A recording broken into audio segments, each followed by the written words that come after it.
Baik dari 3 pembicara yang lebih banyak kita fokus bagaimana mendiagnosa pasien, bagaimana untuk mendiagnosa dan merawat pasien yang sudah terdampak COVID-19. Tiba saatnya kita pada pembicara berikutnya, bagaimana kita memiliki optimisme untuk bisa beraktivitas lagi di masa pandemi ini. Jadi Prof. Kuat nanti akan menyampaikan inovasi Genus tentang deteksi COVID-19 hanya menggunakan hembusan nafas.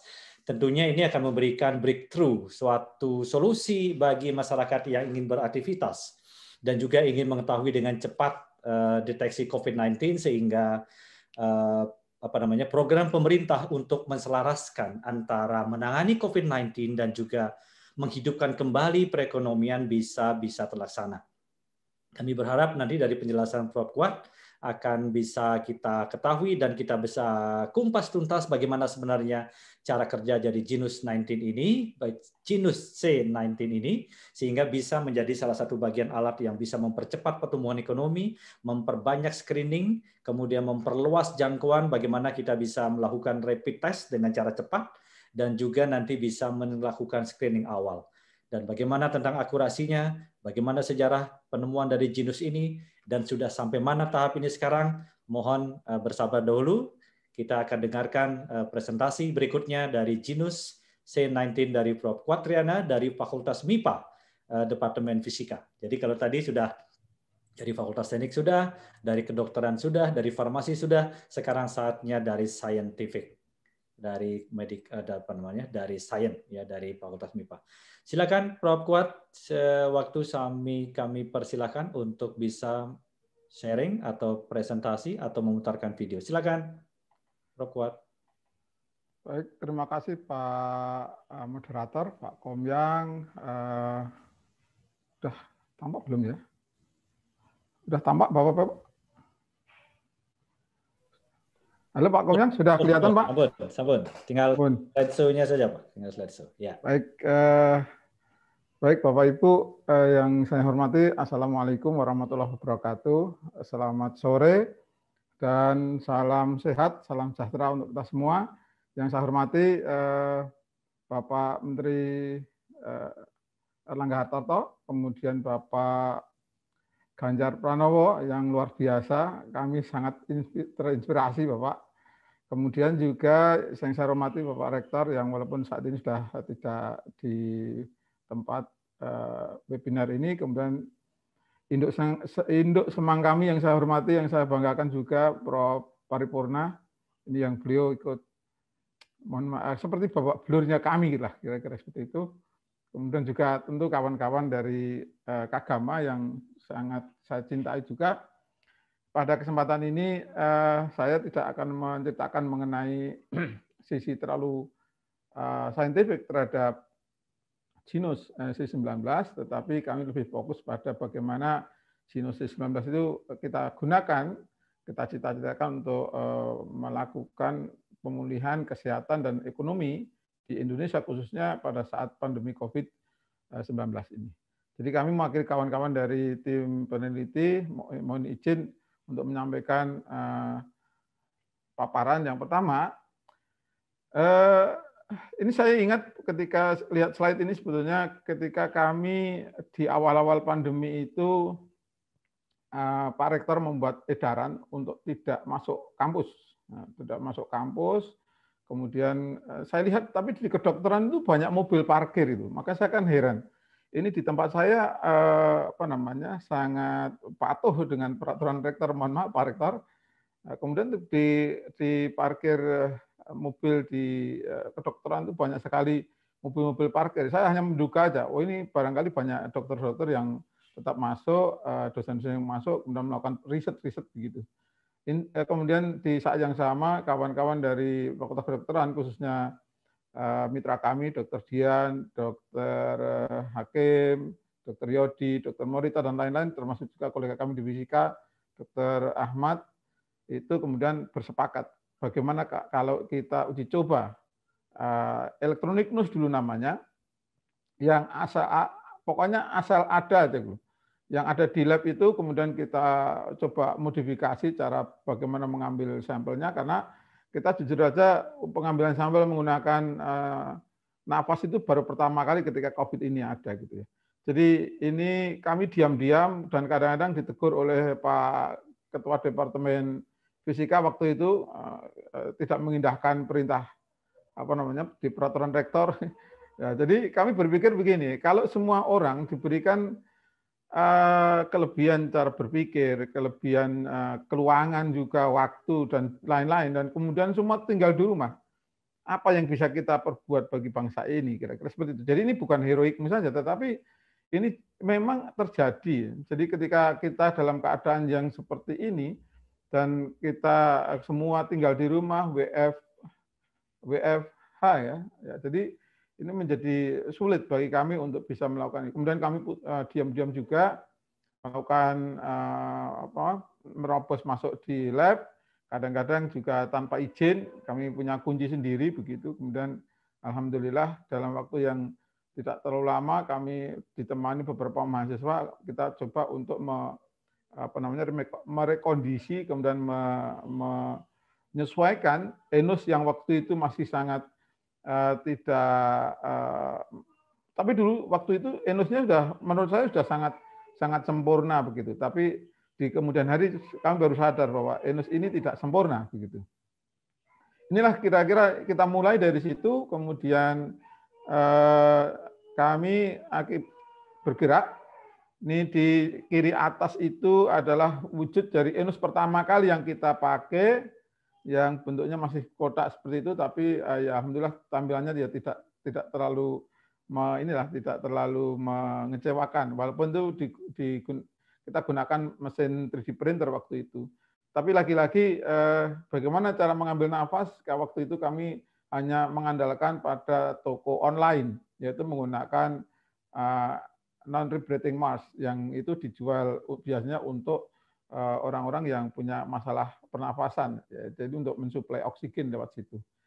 Nah kemudian dari situ kemudian kita modifikasi konektor-konektornya, dan kemudian di bawah itu kita sudah mulai punya konektor yang lebih cantik karena kita berkolaborasi dengan 5 mitra industri yang lokal. Kemudian di sebelah kanannya di bawah itu kita sudah mulai tampilan ketika, jadi yang bawah itu adalah tipe dari Jinos yang itu sudah kita standarisasi dari BPFK Surabaya waktu itu, sehingga kita menyadari bahwa hasil dari standarisasi itu kita akan ternyata mendapatkan sesuatu yang sangat menguntungkan, di mana dulu ketika kita baru membuat 1 unit rasanya itu sudah sempurna begitu. Begitu membuat 2, loh beda lagi gitu. Jadi terhadap sampel yang sama itu membuat 2 itu beda. Apalagi ketika membuat 10, wah ini bikin panik. Kemudian kita coba ajukan ke BPFK waktu itu, dan alhamdulillah oleh BPFK diuji, dan kemudian kita mendapatkan suatu parameter kendalinya bahwa kalau ingin standar maka patuhi parameter-parameter itu dengan nilai yang sudah baku begitu. Kemudian dari situlah kemudian kita berangkat, kita membuat sistem kita membuat Jinos versi mass production, itu kita uji kembali, dan kemudian berlanjut, dan kemudian tampilan akhirnya dari sebelah kanan itu kita sudah mulai membuat sistem yang pada saat ini memang juga keadaan emergensi. Kalau kami harus membuat casingnya dengan model yang berbentuk macam-macam, kemudian yang lebih cantik lagi, nampaknya akan sulit lagi. Jadi kami lebih mementingkan pada aspek ini, aspek fungsionalnya saja sementara ini. Tapi ke depan memang kami sedang merencanakan atau sedang dalam proses untuk mengubah dari casing yang dari metal itu kemudian menjadi plastik, sehingga akan banyak dihemat pekerjaannya gitu. Mungkin sekedar informasi juga bagi kawan-kawan keagama bahwa karakteristik dari Jinos secara umum itu adalah non-invasif. Kalau Bapak Ibu atau kawan-kawan sudah pernah merasakan di swab gitu ya, saya pernah sekali gitu, namanya rasanya minta ampun, mungkin tidak terlalu sakit lama gitu, tapi tetap air mata terus keluar.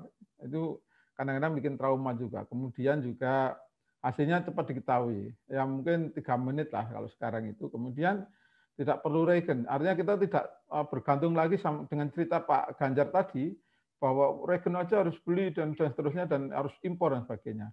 Kemudian yang berikutnya, insya Allah ini harganya murah dan kami prediksi kalau hitungan-hitungan kami dengan macam-macam apa namanya pelayanan, mudah-mudahan ya sekitar 25.000 per pasien per uji itu saya kira sudah relatif murah gitu. Kata Pak Ganjar waktu itu waktu di UGM, wah ini murah sekali. Kalau ini disubsidi oleh pemerintah, pemerintahnya juga sangat terbantu karena subsidinya jadi tidak terlalu besar. Sementara kalau ditanggung oleh masyarakat, masyarakat pun insya Allah juga mampu. Kemudian reliabilitas tinggi. Mengapa begitu? Karena kami memang sengaja saat ini menggunakan sensor yang berbasis metal oxide semiconductor. Atau itu sudah kita confirm bahwa bahan seperti itu memang bisa tahan lama, asal kita tidak salah dalam mengoperasikan. Nah, yang terakhir ini adalah kami belum pada IoT. Mengapa? Karena diskusi terakhir dengan UL standar dikatakan bahwa security pada jaringan internet itu belum standar juga, sehingga ada kemungkinan ketika nanti dihack, kemudian alat ini sedang dipakai, hanya dirubah angka 1 jadi 0, 0 jadi 1, maka itu terbalik. Nah, itu membahayakan untuk keputusan dari mesin ini. Nah, standar pengujian Genus ini yang selalu ditanyakan oleh masyarakat. Selalu saya itu beberapa kali, bukan beberapa kali, sampai hari ini pun banyak yang menasihati, Pak, tolong itu Genusnya itu distandarisasi dengan PCR gitu. Wah, ini Bapak ini kurang bergaul nampaknya itu ya. Karena selama ini gold standar kita adalah PCR. Jadi kita sudah melakukan uji profiling, itu maknanya adalah Genus itu diuji coba pada ruang rawat inap. Kemudian seperti yang ventilator tadi, kami juga melakukan pengujian kinerja di BPFK Surabaya yang terkait dengan durability. Durability termasuk juga apa namanya parameter yang sangat berpengaruh terhadap hasil pengukuran, entah itu stabilitas dari tegangan, kemudian stabilitas dari aliran udara dan seterusnya sampai ke kestabilan juga pada sensor-sensornya. Kemudian safety-nya juga dicek di sana dan kemudian kita mendapatkan parameter rujukan. Kemudian setelah uji kinerja dari BPFK itu kita dapatkan suratnya, kemudian kita ajukan untuk uji diagnostik yang disebut dengan uji klinis pre-market. Uji diagnostik ini kita lakukan di instalasi rawat jalan, maksudnya instalasi rawat jalan COVID, yang dimana orang itu datang dengan beberapa entah itu bergejala atau dia direkomendasi dari hasil screening, tracing, kemudian juga kalau orang itu memang punya kepentingan atau merasa habis terpapar begitu sehingga dia aktif ke situ. Nah, ini karakteristik berbeda dengan ketika di ruang isolasi atau di ruang rawat inap. Nah, kalau yang uji diagnostik itu kita menguji Genus pada ruang pada instalasi rawat jalan, ya. Jadi ada rawat inap, rawat jalan. Nah, satu lagi Bapak Ibu, di rawat jalan ini kita tidak hanya mengandalkan satu rumah sakit, tetapi kita multi center. Dengan waktu itu kita memanfaatkan ada 9 rumah sakit yang tersebar mulai dari Jakarta, Jawa Tengah, kemudian juga DIY dan Jawa Timur. Kemudian sifatnya juga triple blinded. Nah, kemudian ketika kita mengajukan izin edar, ternyata itu tidak cukup. Kami masih diminta lagi untuk uji diagnosis screening bebas. Artinya, Genus ini harus diuji cobakan pada kondisi di mana orang-orang itu tidak berada dalam posisi di rumah sakit maupun dalam kepentingan untuk melakukan pengecekan akibat dari misalnya tracing atau dari gejala dan sebagainya. Jadi ini betul-betul seperti screening bebas gitu ya. Termasuk juga nanti kalau di tempat-tempat umum seperti di airport atau di stasiun atau di sekolah itu termasuk screening bebas. Gitu. Nah, ke depan kami sedang merencanakan juga untuk melakukan uji diagnostik post market. Ya nanti kita sedang rancang, tapi kita juga merencanakan untuk uji diagnostik independen. Jadi banyak sekali yang pengujian ini kita lakukan dalam rangka untuk meyakinkan pada diri kita sendiri bahwa alat ini adalah perform. Jadi bukan lagi alat yang mungkin sebagian masyarakat masih menganggap ini ya mungkin sekedar mainan. Bahkan tadi di satu surat kabar, alat kita ini dianggap setara hanya dengan termogan, seperti mainan begitu ya. Tapi tidak apa-apa, yang ngomong itu soalnya ahli apa namanya, ya saya nggak sebutkan ya namanya, tapi itu sering muncul dan bernada negatif. Tapi saya kira cara berpikir seperti ini menurut saya, dan saya setuju dengan Pak Ganjar tadi, kita kalau terus-menerus begitu, kita tidak pernah akan naik pangkat menjadi negara atau bangsa yang mandiri, begitu, yang percaya diri pada diri kita sendiri. Ini maka kita harus melakukan sangat tinggi. Nah, di dalam Genus ini pasti tidak hanya berbicara mengenai hal-hal yang terkait dengan fisik, termasuk kelistrikan, kemudian sensor, kemudian flow rate, dan lain-lain, tetapi yang tidak kalah penting di sini adalah sistem AI atau artificial intelligence. Nah, di sini sistem AI yang kita gunakan adalah sudah hasil optimasi dari sekian banyak model dari AI, termasuk menggunakan deep learning sudah kita coba, machine learning sudah kita coba, termasuk AI yang secara umum kita coba, dan kami akhirnya kemudian kita mendapatkan suatu model dari algoritma AI yang paling stabil untuk kita gunakan seterusnya. Sehingga kita nanti akan mendapatkan berapa akurasinya, berapa sensitivitasnya, spesifitasnya, dan lain-lain. Jadi sekali lagi semua rujukannya kepada gold standar kita adalah PCR.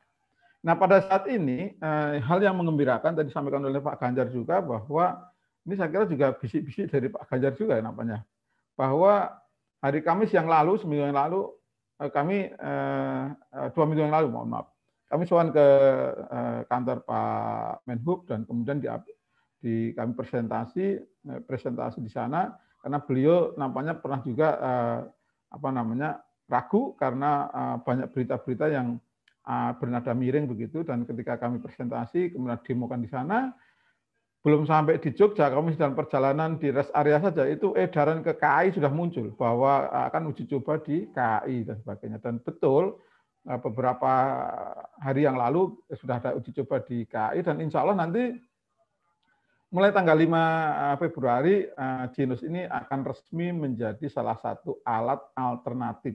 Jadi ini tidak menggantikan rapid test yang sudah ada maupun PCR yang sudah ada sebelumnya. Sehingga ini sebagai alternatif, bukan pengganti. Dan ini jujur saja banyak yang mengkomplain ke saya secara pribadi, tidak terima kalau alat ini untuk menggantikan rapid test yang ada maupun apalagi PCR. Terus saya bilang, loh apa urusan sampean gitu.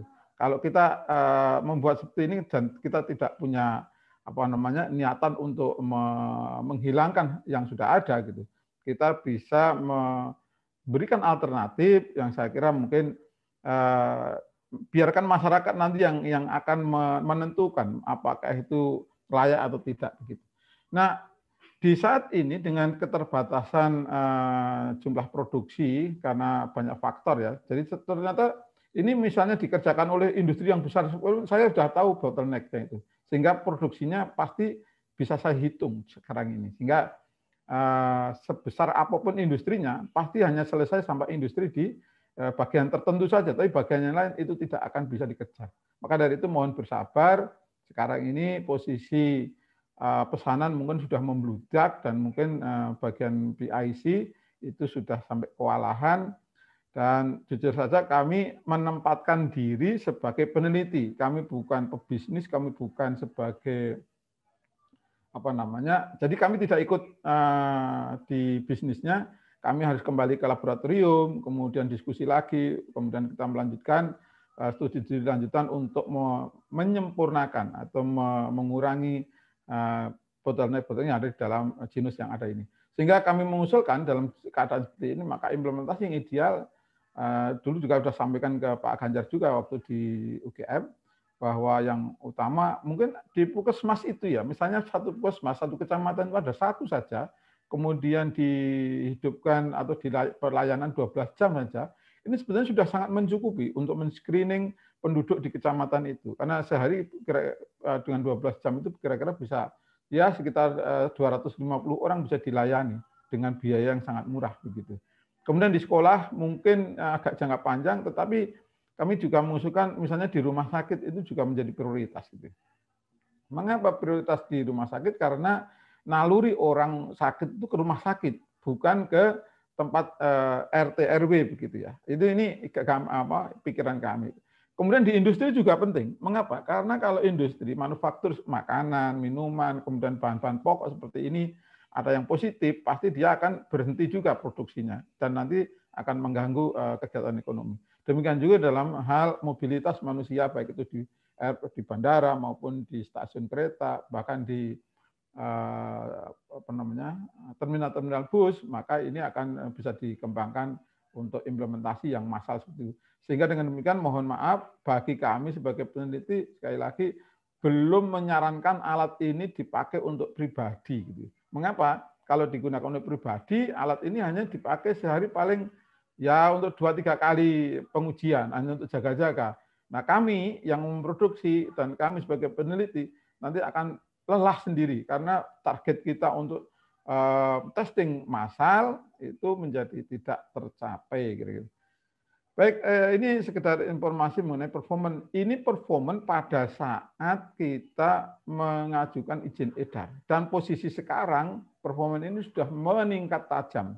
Artinya sudah kita bisa tingkatkan. Jadi, dan itu belum kita ungkapkan, karena dan kita tulis menjadi manuskrip. Jadi, hasil uji diagnostik, kemudian kita susun, kemudian kita analisis, dan kita mendapatkan performance seperti ini. Misalnya, sensitivitasnya, spesifisitasnya, kalau akurasinya sekitar 93-95% waktu itu. Dan ini sudah kita perbaiki, namun mohon maaf saat ini kita belum bisa merilis hasilnya, kami akan melakukan publikasi terlebih dahulu. Dan nampaknya kalau kita melihat sensitivitas dan spesifitas dengan kondisi seperti ini, maka kita sangat optimis bahwa alat ini sebetulnya lebih cocok untuk screening cepat. Begitu.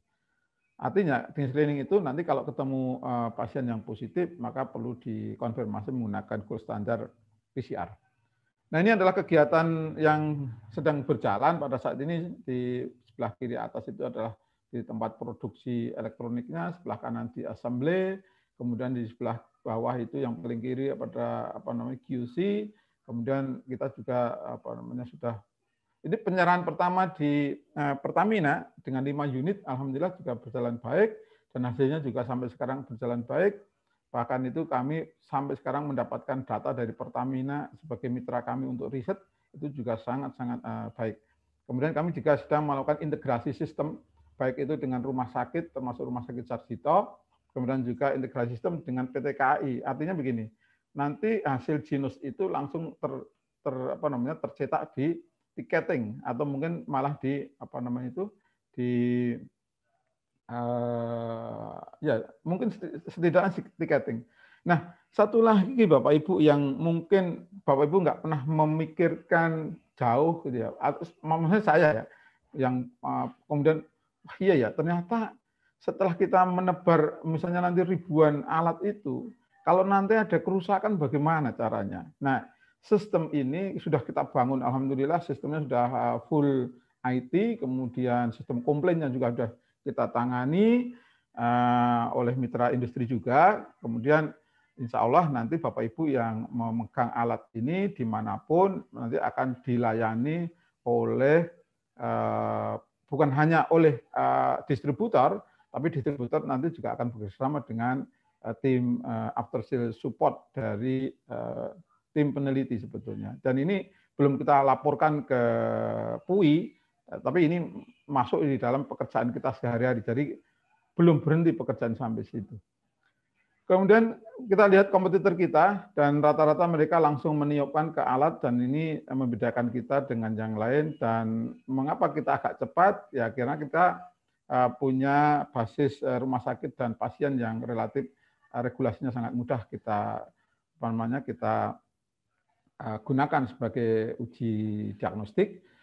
Tetapi juga keuntungan lain, kalau Genus ini kebetulan tidak perlu dioperasikan menggunakan APD lengkap. Jadi kami sudah memastikan dengan sistem SOP yang baik, maka operator dari Genus ini nanti tidak perlu menggunakan APD level 3 maupun 2. Jadi cukup menggunakan APD level 1 pun insya Allah sudah aman. Kemudian kita juga lihat beberapa kompetitor kita, kemudian juga banyak metode kemungkinan, termasuk juga yang dideteksi menggunakan mirip dengan kita juga, tetapi dari hidung. Ini sudah kita diskusikan di tim, apakah dengan hidung itu lebih baik. Dan saya sudah pernah uji coba menggunakan hidung saya sendiri, nampaknya lebih sulit meniup pipa begitu melalui hidung, sangat-sangat sulit ya. Kemudian ini adalah tim kami yang ikut bekerja siang malam dan sampai sekarang masih belum berhenti. Tapi kami alhamdulillah disupport oleh oleh Pak Induk Semang kami, Pak Parip dan juga PUI, juga dengan mitra industri bekerja bersama-sama gitu. Dan ini kami juga didukung oleh site koordinator di 8 rumah sakit waktu itu, dan ini sedang kami kembangkan untuk pengujian lebih lanjut. Mohon izin Pak Komyang untuk menampilkan video singkat, karena saya lihat tadi di chat banyak yang bertanya cara kerjanya. Jadi mungkin dengan melihat ini akan bisa dipahami dengan mudah. Setelah itu kami cukupkan presentasinya.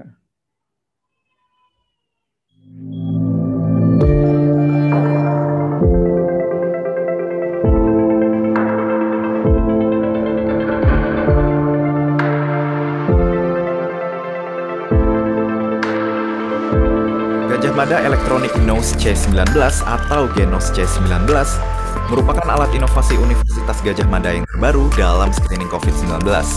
Genos C19 bekerja dengan mengenali pola senyawa metabolit yang terbentuk dari orang yang sudah terinfeksi COVID-19 hanya melalui sampel nafas.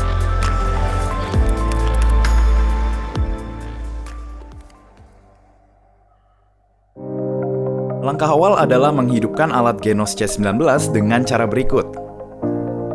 Posisikan alat Genos C19 pada tempat dengan aliran udara yang baik dan tidak pada tempat yang banyak orang berkerumun.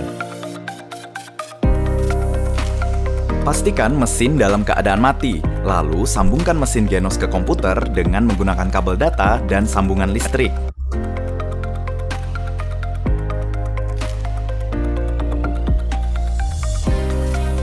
Pastikan selang sampel menembus plug HME filter. Selang menembus minimal 1 mm ke dalam melewati plug dan tidak menyentuh bagian dalam filter. Sambungkan selang sampel ke port selang sampel, lalu selang reference ke port selang reference.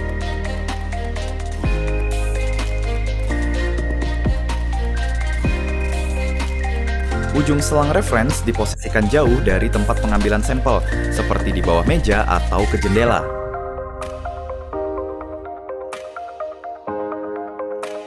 Kemudian tekan tombol power untuk menghidupkan mesin Genos.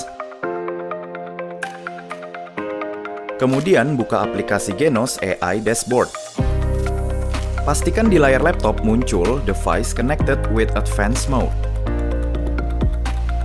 Saat mesin sudah terhubung dengan benar, biarkan mesin hidup selama kurang lebih 15 menit untuk memanaskan mesin. Lalu setelah 15 menit, lakukan evaluasi mesin dengan menekan flush untuk evaluasi udara sekitar apakah sudah ideal untuk penggunaan alat. Saat flushing, udara ideal tergambar pada grafik dalam batas plus 20 mV sampai dengan minus 20 mV.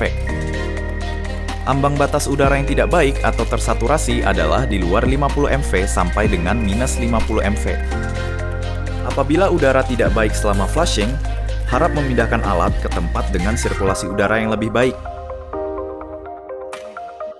Penggunaan alat Genos C19 didesain agar dapat digunakan dengan mudah dan efisien. Tidak hanya bagi tim medis, masyarakat awam juga bisa menggunakan alat ini. Berikut langkah-langkahnya. Tekan Analyze lalu lengkapi identitas pasien.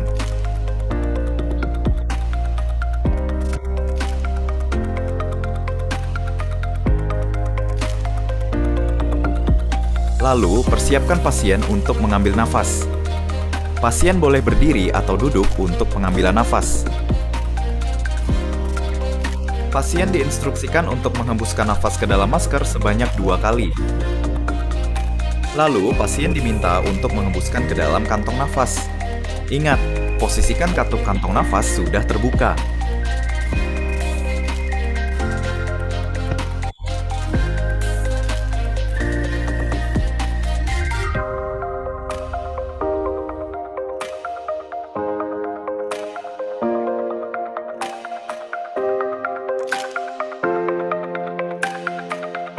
Instruksikan pasien untuk mengunci katup saat kantong sudah penuh.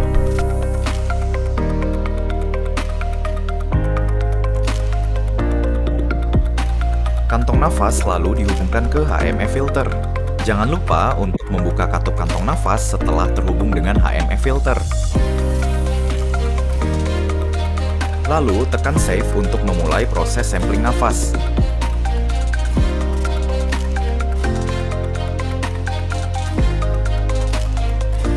Kemudian tunggu proses pengolahan nafas, dan nantinya hasil nafas dapat dibaca langsung.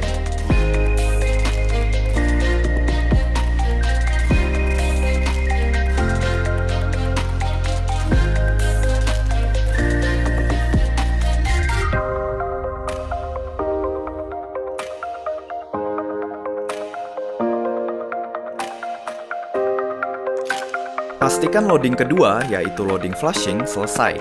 Alat bisa langsung digunakan untuk pasien selanjutnya. Setelah sampel selesai dianalisis, kantong nafas dibuang pada limbah medis. HME filter apabila sudah digunakan melebihi 100 kali subjek negatif atau 1 kali subjek positif, harap diganti dengan yang baru.